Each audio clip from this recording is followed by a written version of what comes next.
Mayong hapon, Negros. Ini ang Digicast Negros 10. Ang nagapanguna nga napulo ka mga balita sa Negros ang amo ni kadulong sa inyo. Updin ninyo kami via Facebook, YouTube, kag sa amon nga website www.digicastnegros.com. Kag sarama kami balantaw sa Kika Channel 11 sa Kabangkalan City, Himamaylan City, kag Banwasang Ilog. Kag yari na ang top 10 nga mga balita sa Negros subong adlaw. 30% lang ang pwede nga tao sa mga pampubliko nga lugar sa bagong executive order ni Bacolod City Mayor Ivelo Lunardia. Kumalik Bacolod Office sirado sa gihapon, tubtub sa Marason nga Lunes. Sa Tuboso, Municipal Administrative Building, sarado sa sulod sang duha ka adlaw para sa disinfection. Sa Kawayan, duha ka bang soldado gid pang-ambush ang ginapatihan katapos ang NPA patay. Kag sa Good Vibes, gamay nga kapital kag gamay nga lugar, pwede suguran sa mushroom farming. Initanan sa Digicast Negros 10.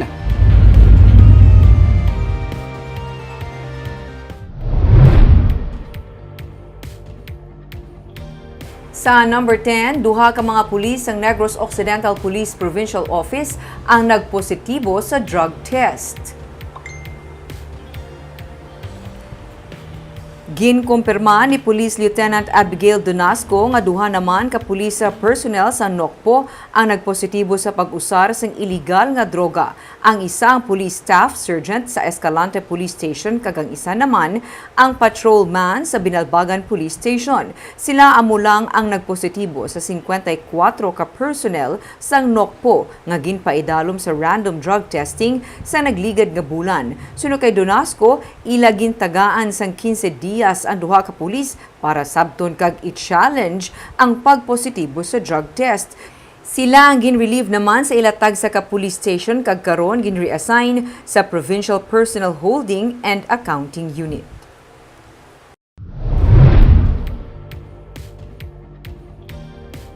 Sa number 9, sa Cadiz City, sa ka-54 anyos nga lalaki ang ginbuno kag napatay sang iya nga upod nga babae nga minor de edad sa trabaho. Patay 54 anyos nga si Ronaldo Hornago matapos ginbuno sang 17 anyos nga babae nga yaupod nga nagatrabaho sa katubuhan sang nagligad nga Biyernes sa Barangay Jerusalem sa syudad sang Cadiz. Sa investigasyon sang Cadiz PNP, nagapangapila nga minor de edad sang ginhanot ni Hornago kabangdanan nga nagbalos ang babae kag iya ginbuno si Hornago. Patay ang biktima bangod sa pagpamuno. Suno sa pulis, nagbaisay sang Huwebes ang gabi ang duha nga pareho nagatinir sa isa ka quarter bangod lang sang ilang nga amutay sa pagkaon. Yara na sa custody sang City Social Welfare Development karon ang minor de edad.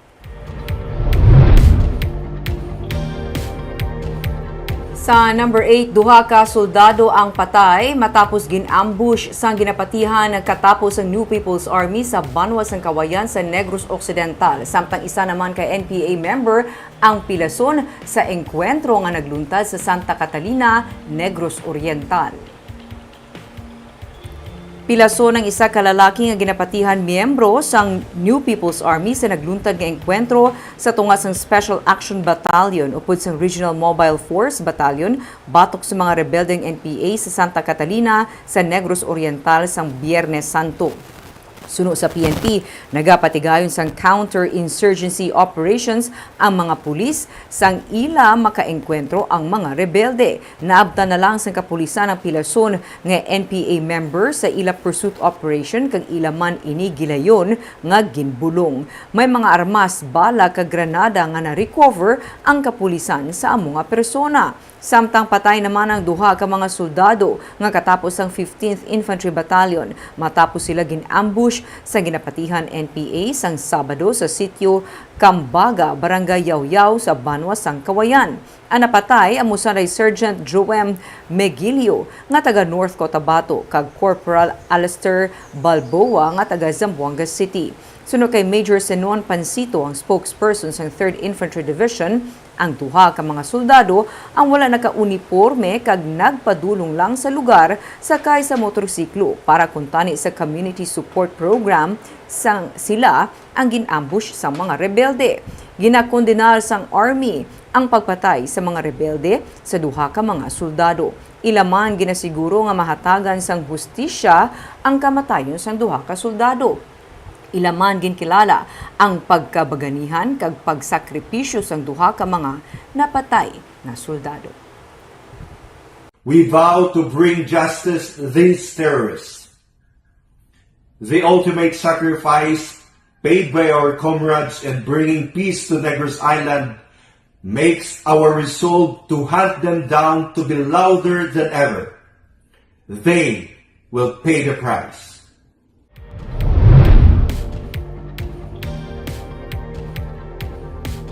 Sa number 7, 3 tanan ang napatay sa separadong mga kaso sa pagkalumos sang Semana Santa.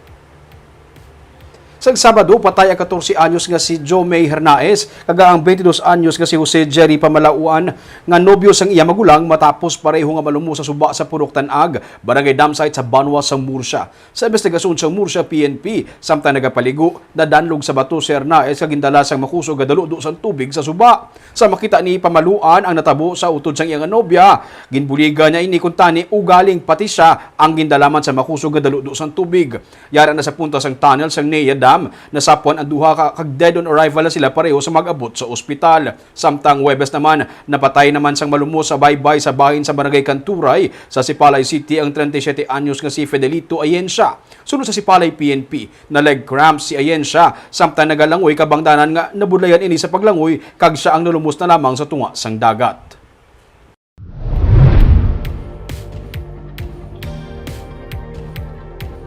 Sa number 6, 27 ka doktor kag isa ka nurse ang ginbakunahan sa ikaduha nga dose ng Sinovac vaccine sining nga hapon sa lobby sang Bacolod City Government Center. Sila ang nadapatan sang ilauna nga dose ang bakuna sang nagligad nga Marso 5 kag 7. Sunod sa mga eksperto, ang normal interval para mabakunahan ang isa ka persona sa ikaduha nga dose ang 28 tubtub 42 ka adlaw. Ang ikaduha nga dose ang booster shot nga bakuna para mas mahatagan sang mas mataas kag malawig nga immunity ang isa ka persona batok sa COVID-19. Base sa record sang DOH Region 6, ang Bacolod City ang mayara karon sa 77.60% nga consumption rate sa pagbakuna sini sa mga healthcare workers. Ginpahayag naman ni Dr. Mary Jane Roches Wanico nga infectious disease cluster head sang DOH Regional Office nga may ipanagtag nga Sinovac vaccine sa Bacolod City nga 1,000 doses kag 2,600 doses naman para sa Negros Occidental.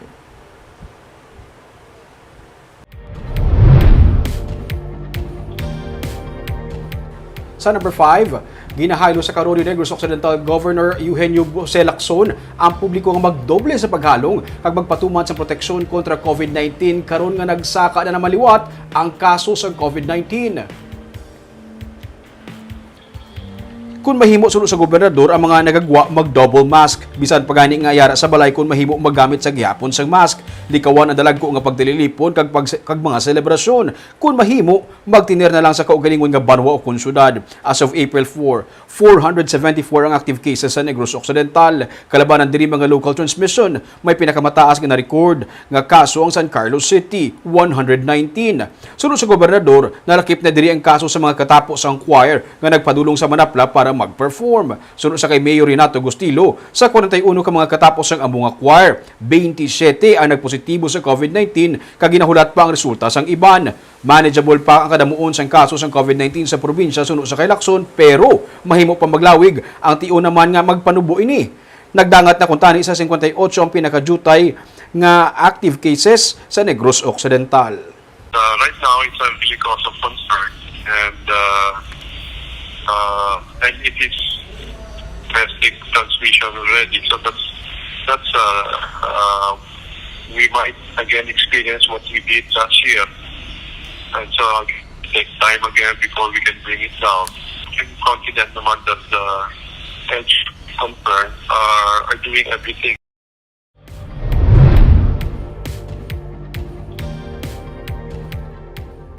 Sa number 4, 7 tanan ka mga empleyado sang gobyerno ang nagpositibo sa COVID-19. Administrative building sang Banwa sang Toboso ang sirado naman sa sulod sang duha ka adlaw. Magapatigayon anay isang disinfection sa sulod sang duha ka adlaw ang banwa sang Tuboso sa ilang nga administrative building matapos nga may duha tanan ka mga empleyado sa munisipyo nga nagpositibo sa COVID-19. Magapatigayon sila anay sang contact tracing sa sulod sang duha ka adlaw. May mga talatapan nga skeletal lang anay ang operation. Ang mga merkado ang bukas tubtub lang las 5 sang hapon kag magasirado man kun adlaw sang Domingo. Ang mga bolantero gikan sa iban nga mga banwa kag syudad ang indi anay tugutan nga makabulante sa banwa. Ginadumilian man ang pag-operate o kung magbukas ang mga bulangan, karaoke bars, bilyaran kag internet cafe. Magluwas sa duha ka municipal employee, may 3 ka pulis, 1 ka army kag 1 ka taga DepEd ang nagpositibo man sa virus. Si Mayor Richard Hauhoko ang nagpa-swab test na kahapon kag negatibo ang nanging resulta.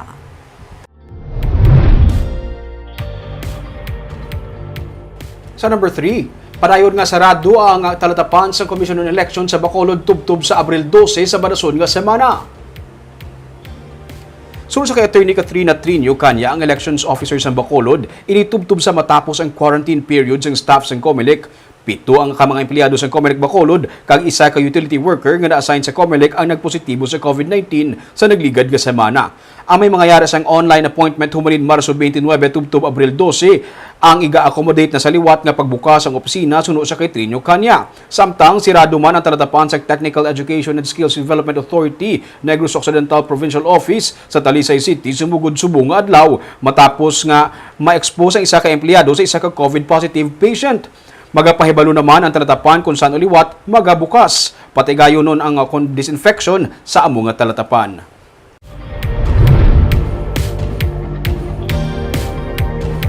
Sa number 2, matapos wala gintugutan sang DILG ang mandatory swabbing sa tanan nga magasulod sa Negros Occidental sa Seaport Manukon Airport, nagbalik anay sa daan nga protocol.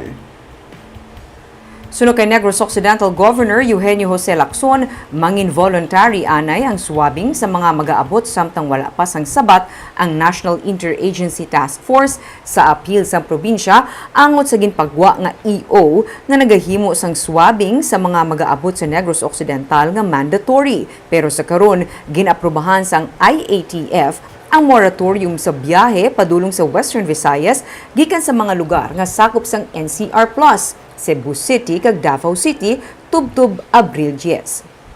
Pero ang mga gikan sa Negros Oriental sarang makasulod sa Occidental basta sila ang nagnegatibo sa virus kag may S-Pass permit kag stay safe registration. Sa piyak kabahin full force sa gihapon ang workforce sang Negros Occidental. Sa EO ni Mayor Evelio Leonardia, ginihinyo sini nga kung mahimo kasunod sang pagsaka sang kaso sang COVID-19, himuon nga 30% ang workforce nga naga-duty sa pribado man o kun gobyerno nga opisina. Tun-an pa ini suno kay Lacson sa bahin sang Kapitolyo. Pero yara naman sa tagsa kay LGU, suno kay Lacson ang pag-assess sa ilang mga sitwasyon. Well, we're asking them, prior to acceptance, we're asking them that they will agree to be swabbed upon arrival. Kag sa numero 1 sa mga balita subong nga adlaw.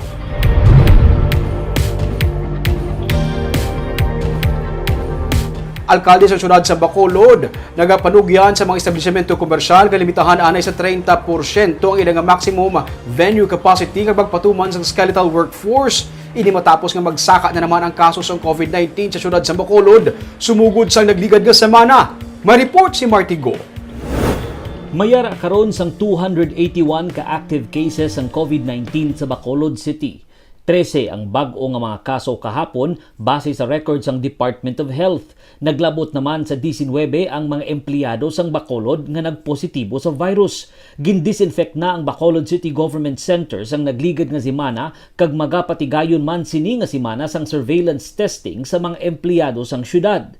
Bangod sang pagsaka sa mga kaso sa Bacolod, nagpagwa sang executive order si Mayor Evelio Leonardia nga nagahaylo sa mga establishmento komersyal nga limitahan anay ang ilang maximum venue capacity sa 30%.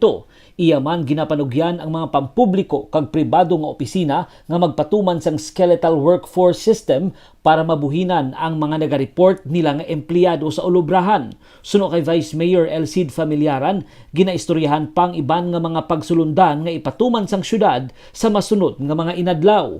May series of meetings today and tomorrow sa ating transport sector, sa ating business sector, sa ating barangay officials.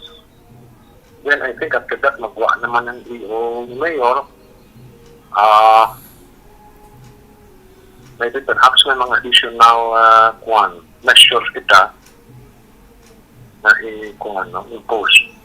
Nagahinyo man si Leonardia sa National Interagency Task Force for the Management of Emerging Infectious Diseases nga magpatuman sang napulo ka adlaw nga inbound travel moratorium sa nagikan sa gwa sang Western Visayas nga magapadulong sa Bacolod City. Ginpahayag naman ni Dr. Mary Jane Roches Juanico sang DOH Regional Office nga ang pagdamo sang social gatherings ang ginalantaw nga kabangdanan sang pagsaka na naman liwat sang mga kaso. Dapat man suno sa iya nga hugton ang border control sang mga banwa kag syudad. Since again nakita natin nga may spikes na no dito sa Northern Negros as well as sa aton nga Bacolod City area, we have already discussed man sa aton man nga mga partners in the local government units to really be strict no sa ilang mga border control points agud nga masala gid nga aton maayo ang aton nga mga nagasulod. So they have already implemented ang aton nga recommendation sa paggamit ng SPAT as well as ang aton man nga mga screeners sa ilang mga border points so that those nga may mga symptoms will not really be able to traverse na no sa mga munisipyo. Kahapon Easter Sunday, wala nagbukas ang mga beach resort sa barangay Punta Taytay kag Pahanukoy, kasubong man mga coffee shop sa barangay Granada kag Alangilan matapos ginayo sa mga opisyalis ng syudad agud malikawan ang pagdagsa sa mga tawo sa ini nga mga lugar. Marty Go para sa Digicast Negros. Sa Good Vibes, gamay lang nga kapital, kag gamay lang nga space ang kinahanglanon para sa mushroom plantation. Duha ka mga anay OFW ang nagatanyag karon sang libre nga training para sa mga maluyag magsulod sa amo nga say sang negosyo. Yaring report ni Romeo Subaldo. Matapos ang halos 3 man ka tuig nga pagtrabaho sa Kuwait, nagdesisyon si Cyril Jimenez kag ang iya nga misis nga si Josie nga magpauli sa Pilipinas kay luyag nila makaupod ang ilang nga anak. Bangod kinahanglan sang income, napensara nila nga testingan na pagsulod sa mushroom growing business sa sinikuno abi nga negosyo. Gamay lang nga kapital ang kinahanglan kag gamay lang nga space. Sa siniga bodega sang bugas, nagsugod si Cyril sa pag-stock sang fruiting bags sang mushrooms. Balibot dito pa sa may kilid sa hingganan no. Napaigo namon pakaabit mga 1,000 plus. So bongin mo na lang siya namon incubating area namon. Kay before ni sa bodega nila na isang bugas. Okay. Ang potensyo. So Say ko na kung for example, ako wala kay kuya masyado, may nabadaan, mas start ka with footing bags lang gid anay.